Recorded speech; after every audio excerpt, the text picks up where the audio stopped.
एका माकडाने केले विधवेला गर्भवती. श्री स्वामी समर्थ. मित्रांनो, हिरण्यकेशीच्या जवळच एक घनदाट जंगल होते, जिथे विविध प्रकारचे पशुपक्षी वास करत होते. या जंगलाच्या काठावर एका लहानशा झोपडीत एक विधवा स्त्री सुमन राहत होती. तिचा नवरा 1 वर्षापूर्वी एका भयानक आजारामुळे मृत्यू पावला होता. सुमनकडे आता कोणताही आधार नव्हता. ती जंगलातून लाकडे गोळा करून गावात काही शिवणकाम व विणकाम करून आपल्या उदरनिर्वाह करत होती. सुमन सुंदर होती, पण तिच्या डोळ्यात एक खोल दुःख दडलेले होते. गावातील लोक तिच्या सौंदर्यामागे तिच्या एकटेपणाची चेष्टा करत होते, पण सुमनने कधीही कोणाच्या बोलण्याचा राग मानला नाही. तिच्यासाठी आता जीवन म्हणजे फक्त रोजच्या गरजा पूर्ण करणे आणि दिवस काढणे एवढेच उरले होते. जंगलात लाकडे गोळा करत होती तेव्हा जवळच्या झाडावरून एक मोठे माकड खाली उतरले आणि तिच्यासमोर येऊन बसले. सुमनने हे पाहून दचकली, पण माकडाने कोणताही हल्ला केला नाही. ते फक्त टक लावून सुमनकडे पाहत राहिली. सुमनने हळूच नजर वर केली आणि विचारले, तू कोण आहे? तुला तिचे बोलणे समजले होते. सुमन हलकेसे हसले आणि पुन्हा आपल्या कामात मग्न झाली. माकड तिथेच बसून तिला पाहत राहिले. आसमान लाकडाचे गट्टे बांधू लागली तेव्हा माकडांनी पुढे येऊन तिची मदत केली. सुमन आश्चर्यचकित झाली. तिने माकडाच्या डोक्यावर प्रेमाने हात फिरवला आणि म्हणाली, तू खूप समजूतदार आहेस. त्या दिवसानंतर माकड रोज सुमनच्या जवळ यायला लागले. तो तिच्यासाठी फळे आणायचा, तिच्या कामात मदत करायचा आणि कधीकधी तिच्या झोपडीसमोर बसून संध्याकाळपर्यंत खेळायचा. सुमनच्या आयुष्यात एक नवा रंग, तिच्या ओठावर हरवलेले हसू परत आले होते. वेळ जात गेला आणि सुमन आणि माकड यांच्यात एक अनोखे नाते निर्माण होऊ लागले. जेव्हा सुमन एकटी असायची तेव्हा माकड तिला हसवण्याचा प्रयत्न करायचा. जेव्हा ती उदास असायची तेव्हा तो तिच्या खांद्यावर डोके ठेवून बसायचा. सुमन आता त्याला आपल्या कुटुंबाचा एक भाग मानू लागली होती. एका रात्री सुमन आपल्या झोपडीबाहेर बसून चांदणी रात्रीचा आनंद घेत होती. माकड जवळच्या झाडाच्या फांदीवर बसून तिला पाहत होते. सुमनने विचारले, तू नेहमी माझ्यासोबत तर असेल का? माकड हळूच तिच्या दिशेने उडी मारून तिच्या पायाजवळ बसले. सुमनने त्याला आपल्या मांडीवर उचलले आणि प्रेमाने त्याच्या डोक्यावर हात फिरवू लागले. त्या रात्री पहिल्यांदाच सुमनला तिच्या एकटेपणाची जाणीव झाली. नाही, सुमन आणि माकड यांचे नाते अधिक. एके दिवशी सुमन आजारी पडली होती. त्यांनी जंगलातून वेगवेगळ्या प्रकारची फळे आणली आणि तिच्यासमोर ठेवली. खूप कष्टाने डोळे उघडले आणि मंद आवाजात विचारले, तू माझी इतकी काळजी का घेत आहेस? तिच्या डोळ्यात दृढ आत्मीयता होती. हे पाहिले होते प्रेम. सुमनने हळूच त्याचा हात धरला आणि झोपून गेली. माकड संपूर्ण रात्र सुमनच्या बाजूला बसून राहिले. काही दिवसांनी सुमन राहू शकत नव्हती. दोघांनाही एकमेकांची सवय झाली होती. हे माकड काही साधे प्राणी नव्हते.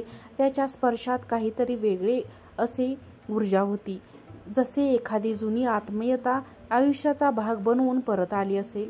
एका रात्री मुसळधार पाऊस कोसळत होता. वीज चमकल्यावर पाहिले की माकडाच्या डोळ्यांमध्ये एक गूढ चमक होती. त्याच्या डोक्यावर हात ठेवला आणि विचारले, तू नेहमी माझ्यासोबत राहशील का? माकडाने हळूच मांडीवरून डोके ठेवले. सुमनच्या डोळ्यातून अश्रू व्हावे लागले. तिला जाणवले की तिच्या आयुष्यातील रिकामी जागा आता भरून निघाली आहे. त्या रात्री तिने माकडाला आपल्या हृदयाशी धरले आणि पहिल्यांदा तिला एक विलक्षण आत्मीयता जाणवली. आता तुमच्या शरीरात एक विचित्र बदल जाणवू लागला. तिला मळमळ होऊ लागली. तिची भूक वाढू लागली. हळूहळू तुमचे शरीर बदलू लागले. गावातील गायींचा सल्ला घेतला. तिने विचारले, हे कसे शक्य झाले आहे? माझा तर कोणताही पती नाही. तिच्या डोळ्यात पाहिले आणि म्हणाली, पण हे सत्य आहे. सुमन गोंधळून गेली. तुला आठवले की त्या रात्री जेव्हा तिने माकडाचा आपल्या जवळ झोपले होते, तिच्या मनात एक विचित्र शांतता आणि आत्मीयता जाणीव झाली. हे शक्य होतं का की माकडच गर्भधारणेला कारणीभूत असेल? हे विचार करून ती घाबरली आणि सुमन आता दररोज माकडाकडे जाऊ लागली. आता तिच्या मनात भीती आणि संकोच होता. माकड आधीसारखं तुझ्या आजूबाजूला फिरायचं, त्याची मदत करायचं, पण आता सुमनच्या मनात अनेक प्रश्न उठवू लागले होते. हे प्रेम होते का? हा चमत्कार होता का? ही एखादा शाप? हे माकड खरंच एक सामान्य प्राणी होतं का? की कुठल्या तरी देवता? सुमन या प्रश्नांची उत्तरे घेत होती, पण तिच्याकडे कुठलीही उत्तरे नव्हती. ती आता गहन द्वंद्वात सापडली होती. गर्भधारणा होणं काही सामान्य गोष्ट नव्हती का? गर्भधारणा ही बातमी हळूहळू सुमन गर्भवती आहे. गावातील बायका आणि पुरुष तिच्याबद्दल विविध चर्चा करू लागले. एक विधवा गर्भवती कशी झाली? हा पाप कोणाचा आहे? जंगलातील एखादा राक्षस तिच्या स्वप्नात आला असेल का? सुमन या चर्चेमुळे अस्वस्थ झाली. तिला माहिती होतं की तिने कोणत्याही पुरुषाशी कुठलाही संबंध ठेवला नव्हता. तरीही हा गर्भ हे कसे संभव आहे? तुला पुन्हा तीच रात्र आठवू लागली जेव्हा मुसळधार पावसाच्या रात्री तिथे माकडाला आपल्या मांडीवर झोपवले होते. त्यानंतर तिच्या शरीरात हे बदल जाणवू लागले होते. एक दिवस आपल्या झोपडीबाहेर बसली होती सुमन. माकड जवळच्या एका झाडाच्या फांदीवर बसून तिला पाहत होते. त्याच्याकडे पाहिलं आणि विचारलं, तुला माहीत आहे का माझ्यासोबत काय घडतंय? माकडाने हे तिच्या डोळ्यात रोखून पाहिलं. त्या डोळ्यांमध्ये तीच खोल चमक होती जी त्या रात्री सुमनच्या डोळ्यात अश्रू दाटून आले होते. तिने हळू आवाजात विचारलं, मी तुझ्यावर प्रेम केलं आहे, पण हे कसं शक्य आहे की तू माझ्या गर्भधारणेला कारणीभूत असशील? माकड हळूच तिच्या झोपण्यासमोर आलं आणि तिच्या पायाजवळ बसले. त्यांनी आपले डोके सुमनच्या मांडीवर ठेवलं. सुमनने त्याच्या पाठीवर प्रेमाने हात फिरवला, पण तिच्या मनातील प्रश्न अजूनही अनुत्तरित होते. गावकऱ्यांना जेव्हा समजलं की सुमन गर्भवती आहे तेव्हा संपूर्ण गावात खळबळून बातमी उडाली. गावच्या ग्रामपंचायतीने सुमनला बोलावलं. गावाच्या मुख्याने कठोर आवाजात विचारले, सुमन, खरं खरं सांग, तुझ्या गर्भाचा पिता कोण आहे? सुमन डोकं झोपून शांत उभी राहिली. काही क्षणाने तिने उत्तर दिलं, मला माहीत नाही. पंचायतीतल्या लोकांनी म्हटलं, तू खोटं बोलत आहेस. कोणाच्याही सहवासाशिवाय गर्भधारणा कशी झाली? गावातील महिला हे मानायला सुरुवात केली. नक्कीच हीच कोणाशी तरी हिचे गुप्त संबंध असणार.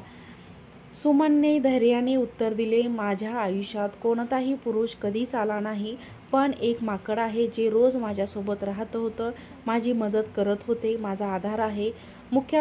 मोठ्याने हसला आणि म्हणाला, तू असे म्हणतेस की तुला माकडामुळे गर्भधारणा झाली आहे?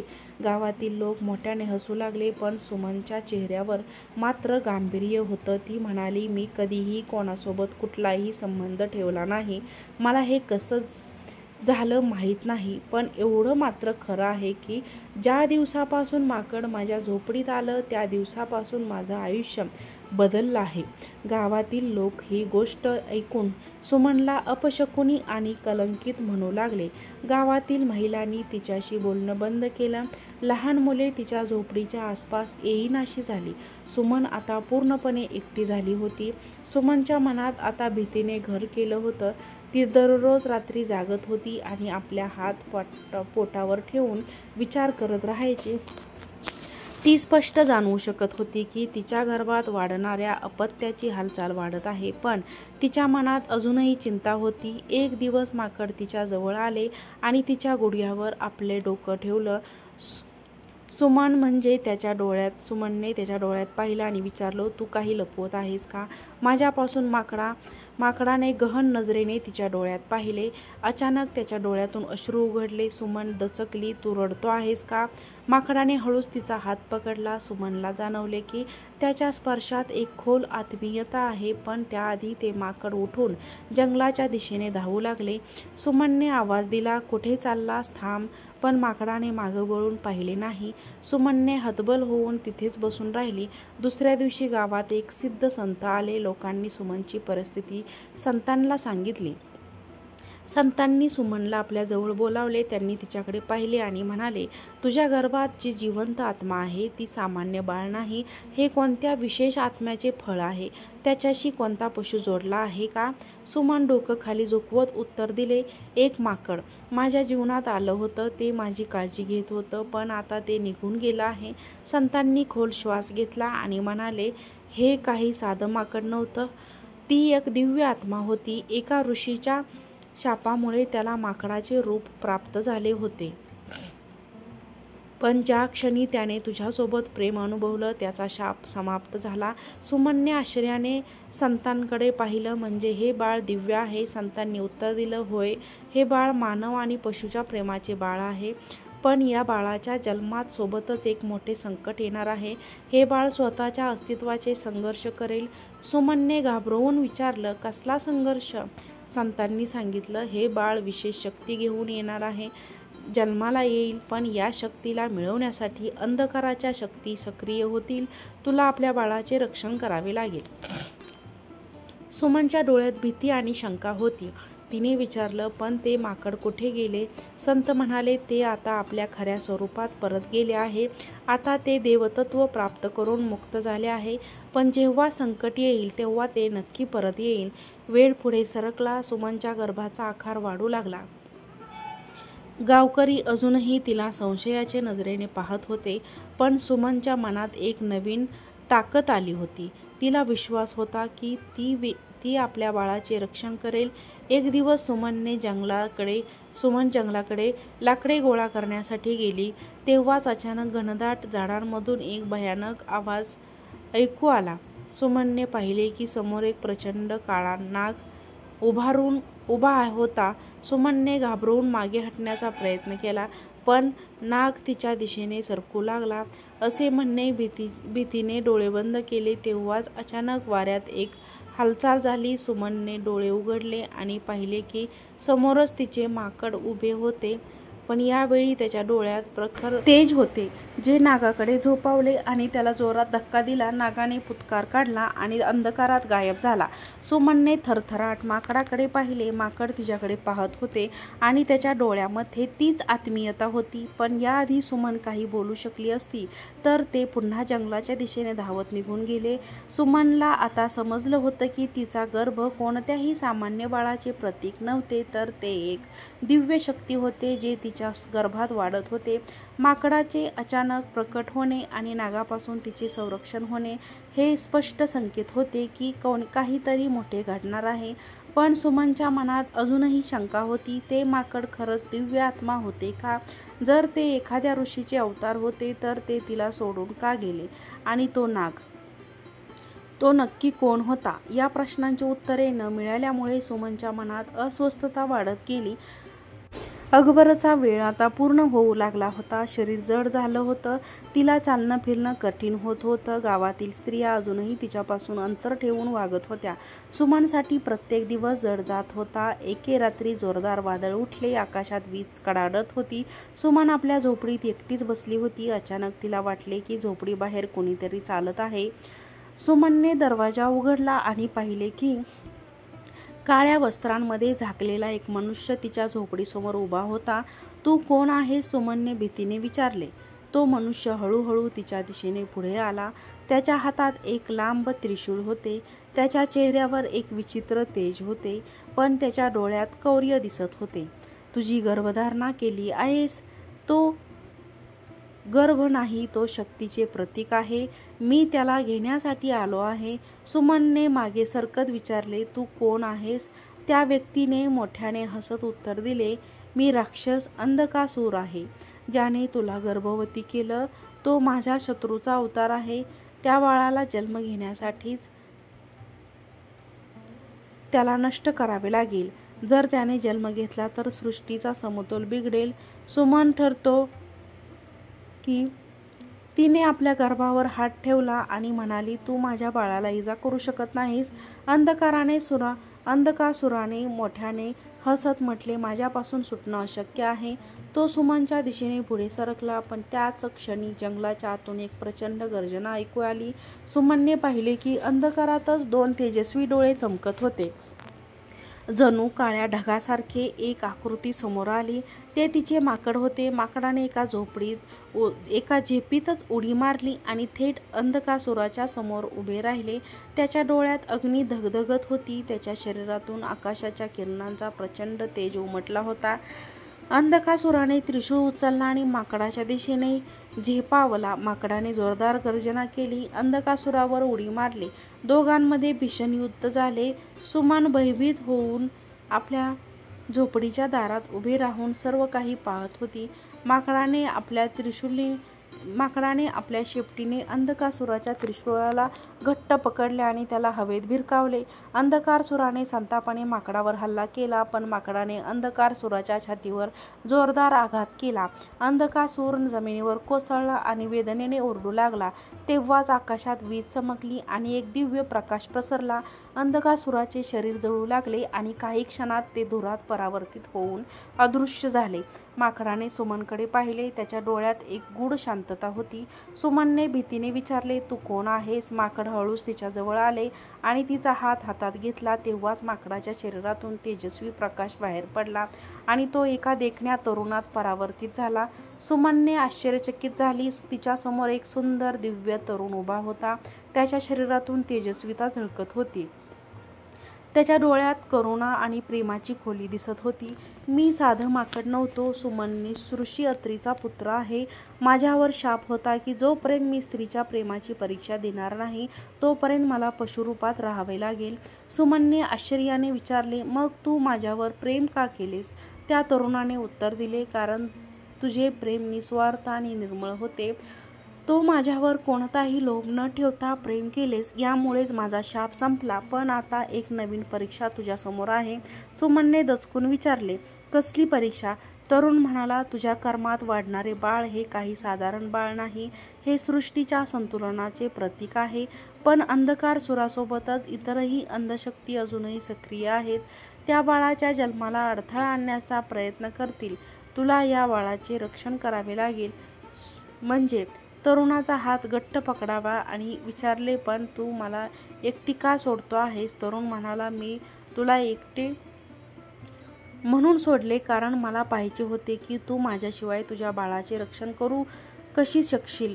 तू सिद्ध केलंस की तू खरी संगिनी आहेस. सुमनच्या डोळ्यात अश्रू वाहू लागले. तिने त्या तरुणाला मिठी मारली आणि म्हणाली, मी तुला कधीही जाऊ देणार नाही.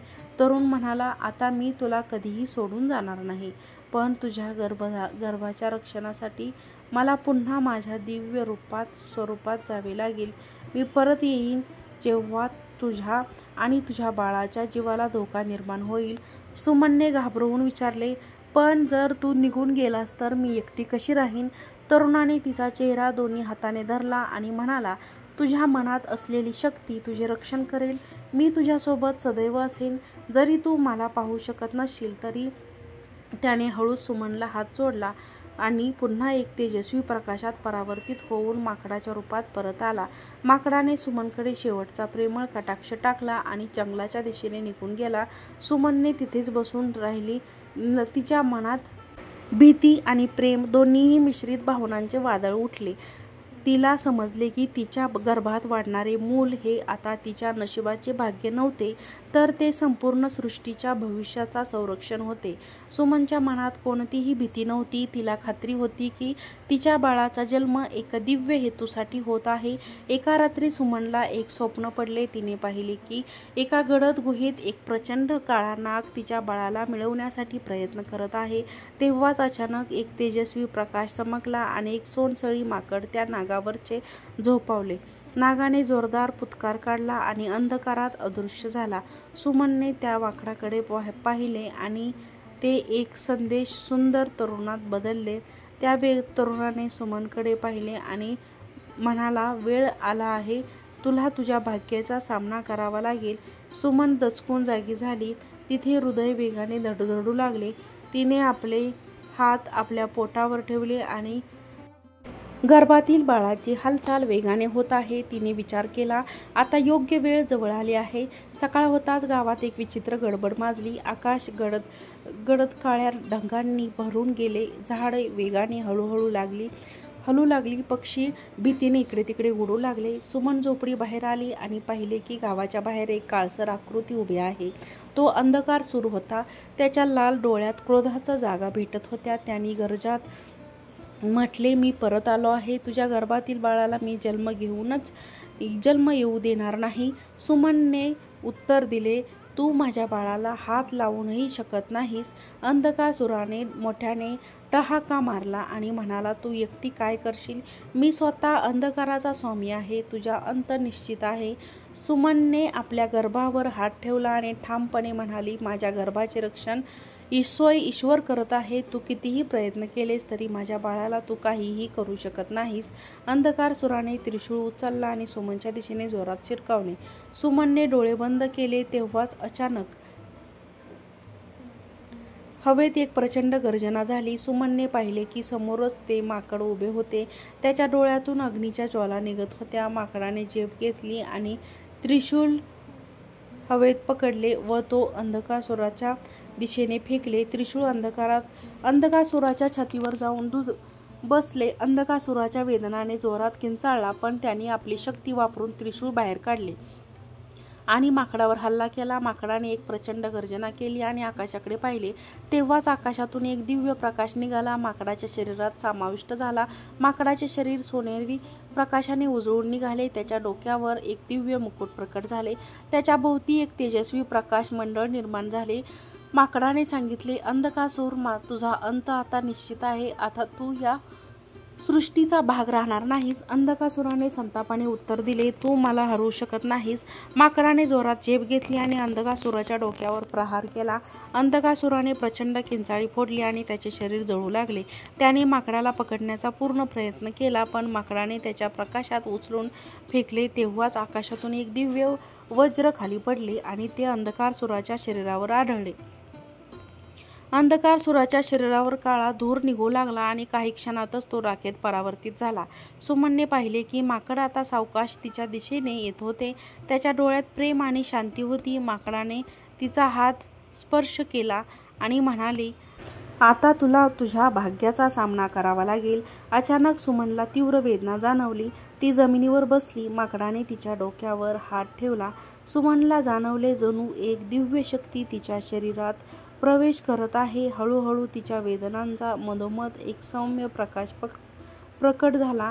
एका नवजात बाळाला बाळाच्या रडण्याचा आवाज ऐकू आला. सुमनने पाहिले की तिच्या मांडीवर एक दिव्य बालक होता. त्याच्या कपाळावर एक तेजस्वी ओम चिन्ह होते. त्याच्या शरीरातून सोनेरी प्रकाश सरकत होता. माकडाने त्या बालकाकडे पाहिले आणि म्हणाले, हे बाळ मानव आणि देवत्वाच्या मिलनाचे प्रतीक आहे. हे भविष्यात सत्य आणि धर्माची स्थापना करेल आणि त्याचे रक्षण करणे तुझे कर्तव्य आहे. सुमनने प्रेमाने बालकाला आपल्या मांडीवर घेतले आणि म्हणाले, मी याचे रक्षण करेल. माकड हसले आणि म्हणाले, आता माझे कार्य पूर्ण झाले आहे. सुमन घाबरून विचारले, तू मला सोडून जाऊ नकोस. माकडाने उत्तर दिले, आता मला माझ्या वास्तविक रूपात परत जावे लागेल, पण जेव्हा तुला माझी गरज भासेल तेव्हा मी नक्की परत येईन. सुमनच्या डोळ्यात अश्रू आले. तिने विचारले, तू कोण आहेस? माकडाने उत्तर दिले, मी ऋषी अत्रींचा पुत्र आहे. पण आता मी तुझ्या जीवनाचा रक्षक बनलो आहे. जेव्हा या बालकावर संकट येईल तेव्हा मी नक्कीच परत येईन. सुमनने बालकाला मांडीवर घेतले आणि म्हणाली, मला माहीत आहे तू मला कधीही एकटी सोडणार नाहीस. माकडाने तिच्याकडे प्रेमाने पाहिले आणि हळूहळू सोनेरी प्रकाशात विलीन झाले. सुमनने आकाशाकडे पाहिले आणि जाणवले की आता तिचे जीवन एका नव्या दिशेने प्रवास करत आहे. सुमनने त्या बाळाचे नाव शार्विल ठेवले. तो बालक असामान्य होता. त्याच्या शरीरातून दिव्य आभा झळकत होती. गावातील लोक जे आधी सुमनला कलंक मारत होती आता तिला देवीप्रमाणे पूजू लागले. सुमनने पालनपोषण केले, अतिशय प्रेमाने पालनपोषण केले आणि धैर्याने केले. तिला खात्री होती की ज्या दिवशी तिच्या मुलासोबत कोणतेही संकट उभे राहील तेव्हा त्या दिवशी तीच दिव्य माकड तिच्या मदतीसाठी परत येईल. माकडाचे प्रेम आता सुमनच्या जीवनाचा अविभाज्य भाग बनले होते. प्रेम, त्याग आणि दिव्यत्वाची ही कथा लोकांना प्रेरित देत राहील. मित्रमैत्रिणींनो, तुम्हाला ही कथा आवडली असेल तर चॅनलला सबस्क्राईब करा, व्हिडिओला लाईक करा, व्हिडिओ शेअर करा. आजचा व्हिडिओ पाहिल्याबद्दल तुम्हा सर्वांचे खूप खूप धन्यवाद. श्री स्वामी समर्थ.